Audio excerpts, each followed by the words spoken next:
ចំណេះរបៀនជាស្ពានចំឡងចៅលួចមិនបានដូចទ្រពធនផងកូនប្រាថ្នាពងឲ្យបានសម្រេចម៉ែឪកូនផ្ដាំកូនត្រូវចងចាំហើយកុំភ្លេចម៉ែឪកូនប្រាប់ត្រាប់កុំកែកិច្ចពេលបានសម្រេចនោះហើយជាគេកូនអើយខំរៀនស្ដាប់ការទូលមានគ្រូព្រានស្ដីជេចង់ឲ្យកូនចេះចំណេះសប្មេកូនគុំកិច្ចកែព្យាយាមរាល់ថ្ងៃម៉ែឪកូនផ្ដាំបើកូនចងចាំត្រាប់គ្រប់សេចក្ដីសង្ឃឹមថ្ងៃមុខកូនមានតម្លៃបានផលកម្រៃព្រោះកូនចេះដឹង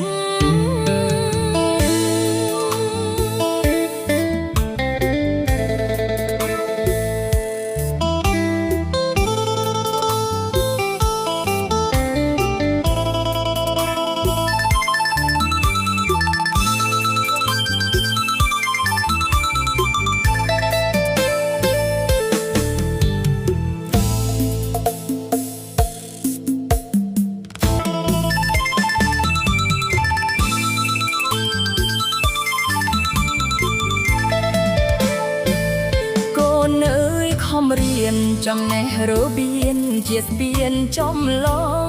ចៅលួចមិនបានដូចទ្រពធនផងកូនប្រាថ្នាពងឲ្យបានសម្រេចម៉ែឪកូនផ្ដាំកូនត្រូវចងចាំហើយកុំភ្លេចម៉ែឪកូនប្រាប់ត្រាប់កុំកែកិច្ចពេលបានសម្រេចនោះហើយជាគេរៀនស្ដាប់ការទូលមានគ្រូព្រានស្ដីជេចង់ឲ្យកូនចេះចំណេះសប្មេកូនគុំកិច្ចកែព្យាយាមរាល់ថ្ងៃម៉ែឪកូនផ្ដាំបើកូនចងចាំត្រាប់គ្រប់សេចក្ដីសង្ឃឹមថ្ងៃមុខកូនមានតម្លៃបានផលកម្រៃព្រោះកូនចេះដឹង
រាប់ឆ្នាំបានត្រឹម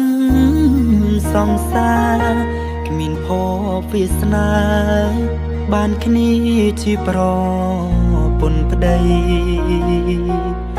រយលៀនសង្ឃឹមត្រូវកប់ក្រោមកម្មលោកីព្រំលិខិតប្រឡ័យពងរត់អូនបង